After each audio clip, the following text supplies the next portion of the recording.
Salut à tous, salut à toutes et bienvenue une fois de plus pour cette nouvelle vidéo. J'espère que vous allez bien, j'espère que vous vous portez bien les amis et que les fêtes de Noël se sont déroulées à merveille de votre côté.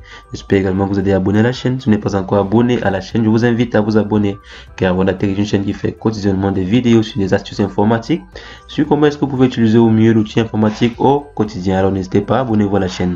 Alors pour la vidéo du jour, on va voir ensemble les amis, on va voir comment est-ce qu'on peut faire pour récupérer nos fichiers perdus, nos documents, nos vidéos, nos images, tous nos fichiers, les divers fichiers, comment est-ce qu'on peut récupérer cela s'il a été supprimé de notre téléphone. Alors on va voir cela par l'intermédiaire d'un logiciel, d'un outil très puissant. Donc on va voir comment est-ce qu'on peut faire cela. Alors sans plus tarder, je vais aller directement vous montrer. Il s'agit de Wondershare, la maison d'édition du logiciel s'appelle Wondershare et le logiciel en question c'est Dr.Phone. Alors Dr.Phone, je peux vous mettre le lien de téléchargement en description. Donc en fait voici le logiciel en question, Dr.Phone. Il permet de faire tellement de fonctionnalités, on va le voir sur le logiciel en question. Donc je l'ai déjà téléchargé, vous pouvez également le télécharger et le visualiser. Donc je vais démarrer le logiciel Dr.Phone. Oui, je vais le démarrer et on va voir ensemble. Alors voici le logiciel en question, Dr.Phone. Il vous permet de récupérer les fichiers, de transférer les fichiers, de réparer, d'effacer, de migrer les données, de sauvegarder, de restaurer, de déverrouiller votre téléphone et de restaurer les différents fichiers des réseaux sociaux.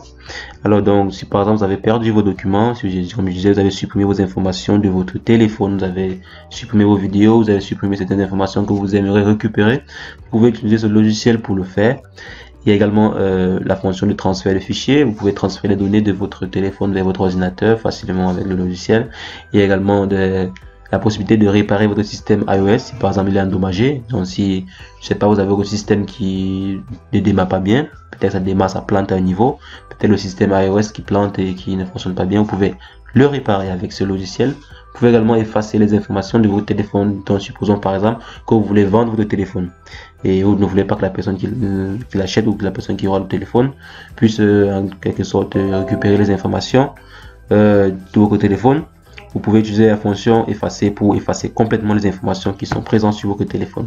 Alors il y a la fonction de migrer les informations, c'est-à-dire vous pouvez copier les informations d'un téléphone lambda vers un téléphone bêta.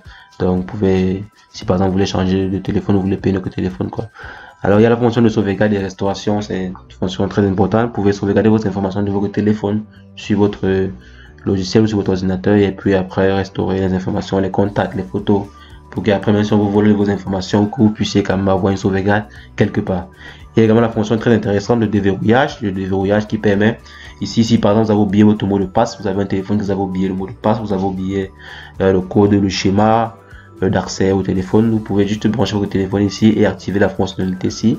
Ça va enlever le mot de passe à votre place. Donc c'est très intéressant. Il y a également la fonctionnalité réseaux sociaux qui permet de récupérer ou de sauvegarder les différents messages WhatsApp, Twitter, tout ça.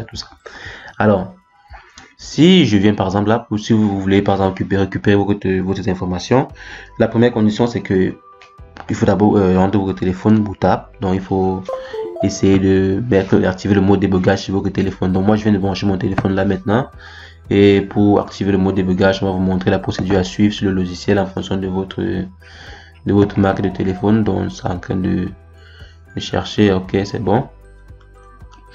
Donc là ça cherche mon téléphone. Et vous voyez là, ici on peut récupérer à partir d'une carte USB, on peut récupérer les informations à partir de la carte USB, on peut récupérer les informations si par exemple le téléphone est cassé. Donc si par exemple un téléphone qui est cassé ou peut-être que l'écran, la membrane est coupée, je sais pas, en fait le téléphone, l'écran ne fonctionne pas bien, mais vous voulez quand même récupérer les informations qui sont à l'intérieur. Vous pouvez utiliser cette fonctionnalité-ci. Cette fonctionnalité-ci elle est très intéressante quand même. Maintenant après là, vous pouvez, donc je viens de brancher mon téléphone a bien été synchronisé, bon ça a bien vu. Là je peux récupérer soit mes contacts, soit mes messages, la messagerie pardon, donc les messages qui ont été supprimés, soit historique d'appel, soit message WhatsApp et tout. Donc vous pouvez choisir ce que vous voulez et vous mettez suivant. Donc là vous pouvez mettre numériser et tout. Donc comme moi j'avais activé le débugage sur mon téléphone, ça m'a pas demandé cela. Donc, mais vous devez activer le débugage sur votre téléphone. Donc pour activer le débugage, je vais vous montrer rapidement comment le faire sur votre téléphone. Donc arrivé sur votre téléphone, vous partez sur paramètres. Dans les paramètres, Si vous n'avez jamais activé le mode débugage, il vous suffit simplement de venir sur à propos de votre téléphone, à propos si en anglais c'est Device Information. Alors sur le téléphone, vous allez chercher le numéro de building. Donc ce numéro, tapez 7 fois sur ça. Donc 1, 2, 3, 4, 5, 6, 7. Donc vous voyez, on dit inutile, vous êtes déjà un développeur. Donc en fait, j'ai activé le mode de débugage. Si ce n'est pas encore fait, vous devez taper 7 fois sur ça pour que ça active le mode débugage. Et lorsque c'est activé, il vous suffit simplement de venir sur option pour développeur ou option pour débugage ou mode débugage, quelque chose comme ça. Et vous venez activer ici en haut. Vous venez également activer ici le débugage USB. Ça doit être activé. Donc lorsque c'est activé, le tour est joué. Maintenant, vous pouvez venir sur votre téléphone, sur votre logiciel, pardon, et vous choisissez la fonctionnalité que vous aimeriez faire. Je ne sais pas si c'est récupérer vos fichiers, si c'est migrer vos données, si c'est faire cela. Donc vous récupérez vos fichiers, vous lancez seulement la procédure. Donc j'ai déjà connecté, je vais débrancher et reconnecter encore. Donc vous pouvez activer le débugage comme ceci et lancer les procédures. Vous pouvez également venir ici et récupérer à partir de la carte. Si par exemple vous avez une information dans la carte qui sont, c'est pas effacées ou perdues, vous pouvez brancher cela sur un port carte, vous branchez sur votre machine et vous essayez de récupérer, et vous récupérez en fait. Donc là c'est bon, je pense que j'ai fait le tour du logiciel. J'espère que le logiciel vous sera intéressant. Il y a les bonnes offres, il y a les offres actuellement, comme c'est les fêtes de Noël. Vous pouvez en profiter pour vous offrir le logiciel en question, donc n'hésitez pas. Et mettez en commentaire si vous avez des problèmes avec ce logiciel, mettez en commentaire si vous avez des réactions, si vous avez des questions par rapport à ce logiciel et je serai ravi de vous répondre. Alors c'était tout pour la vidéo du jour, n'hésitez pas à abonner-vous à la chaîne, partagez la vidéo si ça vous a été utile, partagez la vidéo et on se voit demain les amis pour une nouvelle vidéo. En tout temps, portez-vous bien, ciao ciao.